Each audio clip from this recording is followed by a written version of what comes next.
2022년 3월 31일 목요일 하나님 나라를 시작하는 말씀 묵상 시간입니다. 오늘 말씀은 레위기 17장 1에서 9절까지의 말씀입니다. 김은실 사모님께서 말씀을 읽어주시겠습니다. 하나님의 말씀을 경청하십시오. 여호와께서 모세에게 말씀하여 이르시되 아론과 그의 아들들과 이스라엘의 모든 자손에게 말하여 그들에게 이르기를 여호와의 명령이 이러하시다 하라.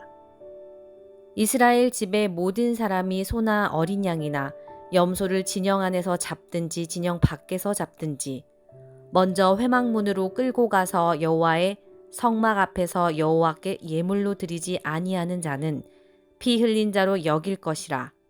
그가 피를 흘렸은즉 자기 백성 중에서 끊어지리라. 그런즉 이스라엘 자손이 들에서 잡던 그들의 제물을 회막문 여호와께로 끌고 가서 제사장에게 주어 화목제로 여호와께 드려야 할 것이요. 제사장은 그 피를 회막문 여호와의 제단에 뿌리고 그 기름을 불살라 여호와께 향기로운 냄새가 되게 할 것이라. 그들은 전에 음란하게 섬기던 숫 염소에게 다시 제사하지 말 것이니라. 이는 그들이 대대로 지킬 영원한 규례니라. 너는 또 그들에게 이르라. 이스라엘 집 사람이나 혹은 그들 중에 거류하는 거류민이 번제나 제물을 드리되 회막문으로 가져다가 여호와께 드리지 아니하면 그는 백성 중에서 끊어지리라. 아멘. 레위기 17장부터는 새로운 주제의 시작입니다.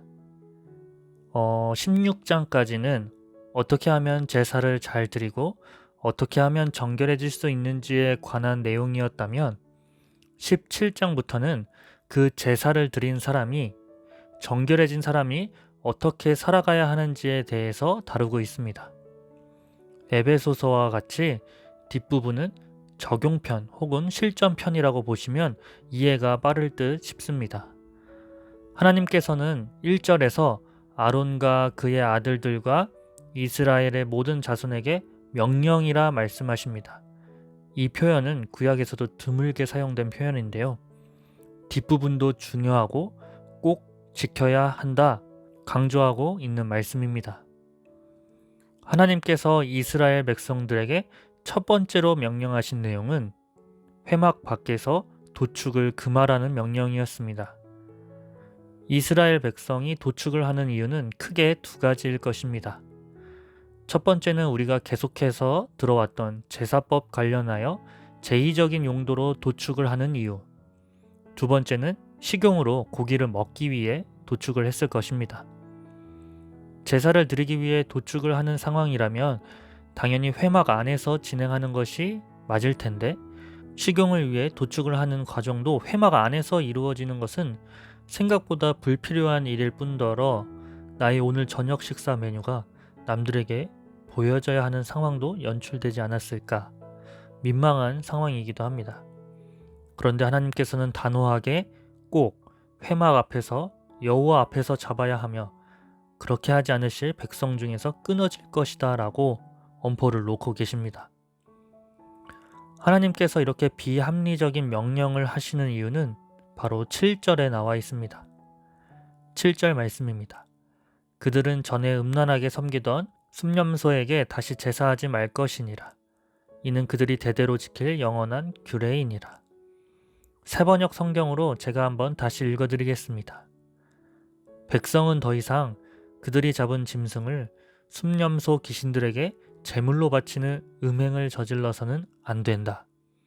이것은 그들이 대대로 영원히 지켜야 할 규례이다. 지금까지 수많은 제사법과 정결법을 묵상하면서 이스라엘 백성들이 이제는 제사도 잘 드리고 정결해졌으니 하나님의 백성이 되었겠구나 하는 착각을 하고 계실지 모르겠습니다.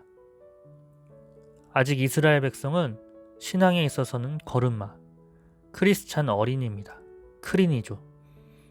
사실 지금 레위기 이스라엘 백성은 애굽을 떠나온 지 얼마 되지 않은 상황인 동시에 수많은 법들을 익혀야 하는 유예 기간을 보내고 있습니다.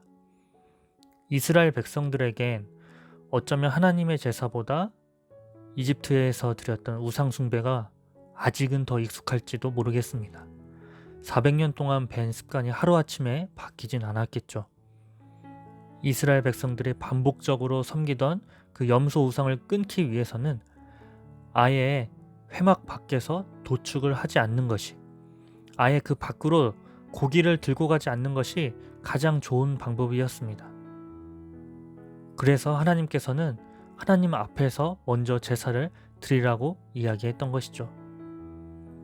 제사는 오직 하나님께만 드리고 하나님의 명령대로만 드려야 하나님께서 받으시는 제사요, 나머지는 우상 숭배임을 철저히 익혀야 하는 상황입니다. 이스라엘 백성들 뿐만 아니라 함께 애굽을 나온 거류민까지 다 포함입니다. 지금 우리가 말씀을 읽고 들었을 때는 이렇게까지 해야 하나라는 질문이 들었을지 몰라도, 이렇게 해도 될까 말까한 이 이스라엘 백성들의 상황 사이의 간격이 얼마나 큰지 깨닫게 됩니다. 하나님의 사람이 되기 위해 이렇게까지 해야 하나 라는 이해할 수 없는 하나님의 명령, 그리고 훈련의 시간들이 오늘 우리 삶에도 동일하게 있을 것입니다. 우리가 광야를 지나는 가운데 두 주인을 섬기지 않고 전적으로 하나님께만 헌신하는 삶을 살도록 주어진 명령들일 것입니다. 이해할 수 없는 하나님의 명령이 맞다면, 아니 맞기에 오늘 이 말씀에서처럼 회막 밖에서 도축을 하고 있는 것이 나는 아닌가, 또 그러지 말라 하시는 하나님의 명령에 순종해야 함을 깨닫게 됩니다.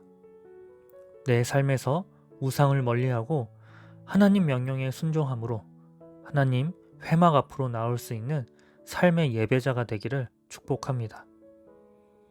주신 말씀 기억하며 기도하겠습니다. 하나님께서 내 안에 말씀하시는 명령들 순종할 수 있도록 용기를 더해 주옵소서. 하나님을 섬기는 일이 아닌 우상을 섬기는 일이라면 그 앞에 얼씬조차 하지 않고 회막 앞에서 하나님을 기쁘시게 하는 향기로운 제사의 삶이 되도록 인도하옵소서. 예수님의 이름으로 기도합니다. 아멘. 더 깊은 묵상 시간입니다. 오늘 하나님께서 우리에게 주신 명령들을 묵상하며 그 명령에 순종하는 하루가 되길 소망합니다. 다 같이 묵상하시겠습니다.